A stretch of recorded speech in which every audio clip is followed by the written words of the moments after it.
ونصلي على رسوله الكريم.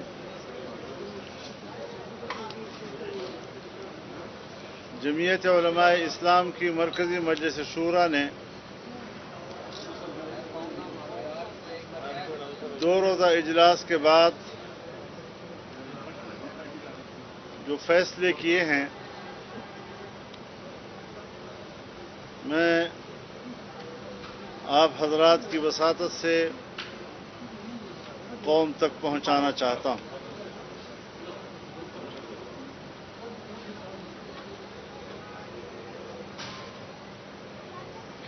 اکتوبر کے مہینے میں اسلام آباد میں آزادی مارچ کا فیصلہ برقرار رہے گا اور پورا ملک وہ اس نااہل اور ناجائز حکومت کے خاتمے کے لیے اسلام آباد کی طرف مارچ کرے گی.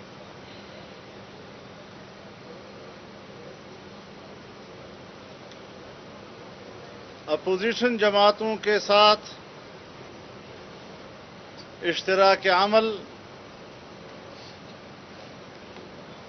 کے حوالے سے ہم ان کے ساتھ رابطے میں ہیں. رہبر کمیٹی کا اجلاس اور پھر سربراہی اجلاس کی تجاویز مد نظر ہیں اور ایک بھرپور اشتراک عمل کے ساتھ اسلام آباد میں یکجا ہونے کے لیے کوششیں ہماری جاری رہیں گی.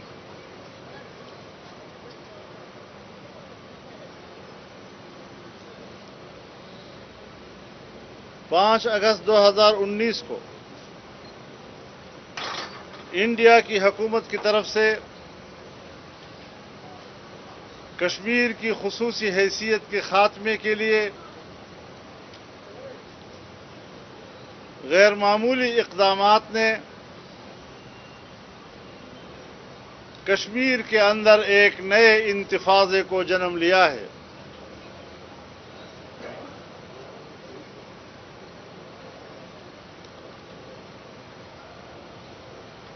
جہاں ہم اعلان کرتے ہیں کہ ہماری جماعت اور پوری قوم مظلوم کشمیریوں کی جدوجہد میں ان کے ساتھ شانہ بشانہ رہے گی، وہاں ہم دو ٹوک موقف رکھتے ہیں کہ حکومت پاکستان اس ساری صورتحال سے پیش کی آگاہ تھی. بی جے پی کے انتخابی منشور میں یہ واضح تھا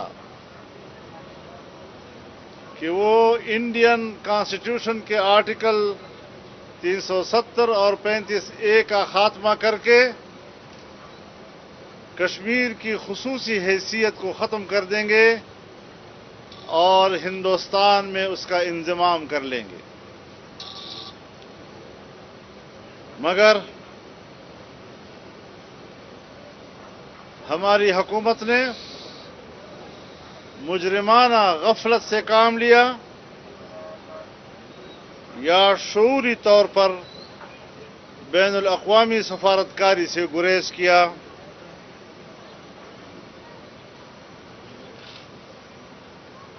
جمعیت علماء اسلام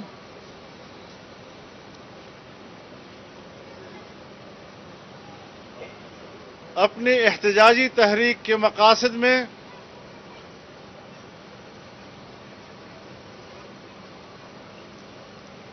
کشمیر اور کشمیریوں کے ساتھ حکومت کی مجرمانہ پالیسی کو بھی اپنے احتجاجی تحریک کا حصہ بنائے گی.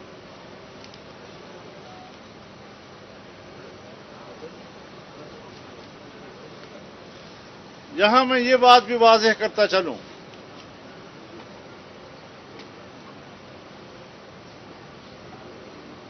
کہ کشمیر میں اس وقت انسانی حقوق بری طرح پامال ہو رہے ہیں۔ 15 روز سے زیادہ کا عرصہ ہو گیا، وہاں کرفیو ہے، لوگوں کے گھروں میں راشن نہیں ہے، بھوک اور افلاس رقص کر رہی ہے، لیکن اقوام متحدہ کے انسانی حقوق کی تنظیم خاموش ہے۔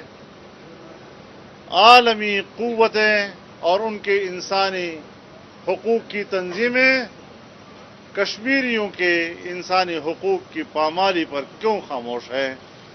یہ ان کے سامنے ایک بہت بڑا سوالیہ نشان ہے اور اس پر ان کو اپنی پوزیشن واضح کرنی ہوگی۔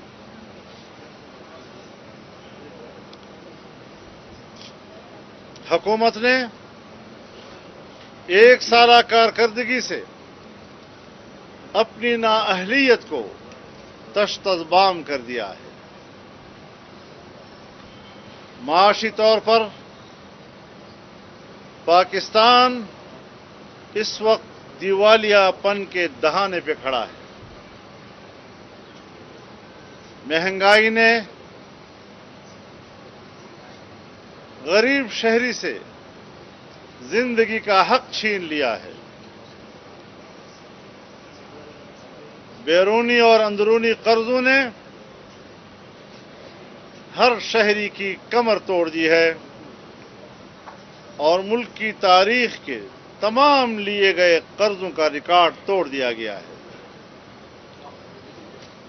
ہر شعبہ زندگی سے وابستہ لوگ حکومت کی ناکام پالیسیوں کی وجہ سے کرب میں مبتلا ہیں، جو حکومت کی نااہلی کا منہ بولتا ثبوت ہے۔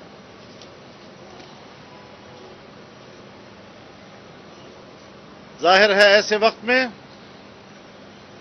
اس نااہل حکومت کو برطرف کرنا یہ پاکستان کے عوام کا حق ہے۔ جبری طور پر کسی حکومت کو ہم قوم پر مسلط ہونے کا حق نہیں دے سکتے۔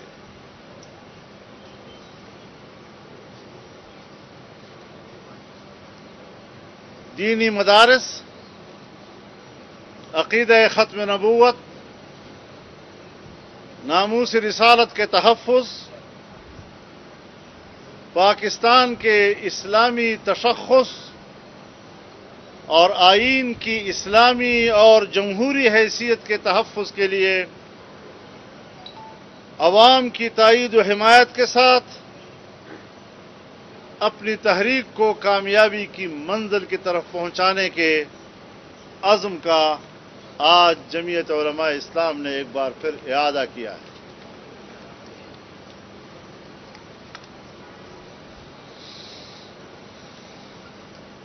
دینی مدارس کے حوالے سے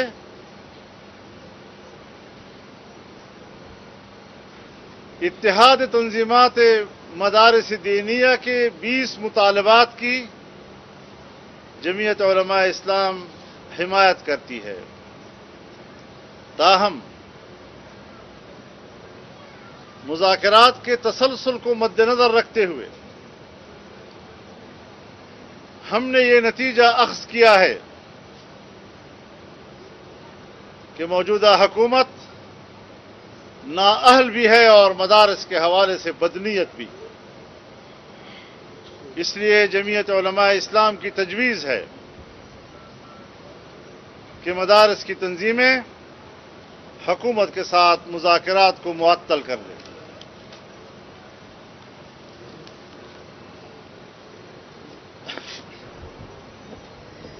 آپ سب جانتے ہیں اور پوری قوم اس بات کی گواہ ہے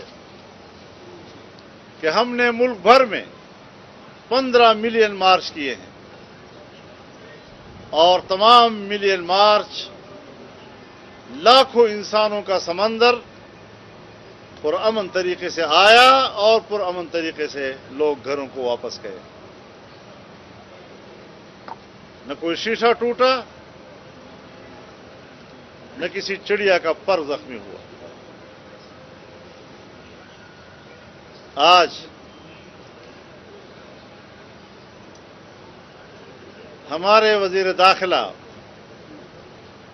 ایک چینل کے اوپر انٹرویو دے کر کہتے ہیں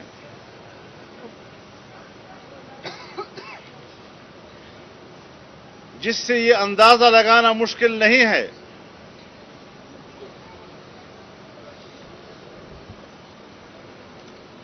کہ انہوں نے ملک کے اندر انارکی پھیلانے کا منصوبہ بنایا ہے اور ہمارے قافلوں پر حملے کرنے کی منصوبہ بندی کر کے حکومتی مداخلت کے لیے جواز فراہم کرنے کی کوشش کر رہے ہیں۔ میں ان کو بتانا چاہتا ہوں کہ آئیں پھر آپ بھی ہمارے قافلوں کے وہ مناظر دیکھیں جب ہر شہر کے بازاروں سے گزرتے ہوئے کس طرح عوام ان پر پھول نچاور کرتے ہیں۔ تم ہمیں مروب کرنا چاہتے ہو اور تمہیں یہ معلوم نہیں کہ ہم ہندوستان کی تاریخ میں انگریز سے مروب نہیں ہوئے، تم کس بازار کی مولی ہو۔ انشاءاللہ ایک ایسا سمندر پورے ملک سے اٹھے گا جو ان چھوٹے موٹے فساد کاروں کو تنکے کی طرف بہا کر لے جائے گا۔ ہم پرامن رہنا چاہتے ہیں، پرامن رہے ہیں، اور ہمارا مارچ بھی اسی طرح پرامن ہوگا جس طرح ہمارے 15 ملین مارچ پرامن رہے۔ ہم نے بھی اس بات کو نوٹ کیا ہے۔ ایسے وقت میں جب کشمیریوں کا خون بہہ رہا ہے، انسانی حقوق کی تنظیموں کو وہاں تک رسائی نہیں دی جا رہی، کسی اسلامی ملک میں ہزاروں مسلمانوں کے قاتل کو ایوارڈ دینا یہ مظلوم مسلمانوں کے زخموں پر نمک چھڑکنے کے برابر ہے۔ ہم مطالبہ کرتے ہیں کہ وہ یہ ایوارڈ اس سے واپس لے لیں۔ بہت شکریہ جی۔ مولانا صاحب، لاک ڈاؤن میں جو آپ منصوبہ بنا رہے ہیں تو کوئی تاریخ کا تعین ابھی آپ کر چکے ہیں یا؟ ہم دوسری جماعتوں کے ساتھ مذاکرات میں ہیں۔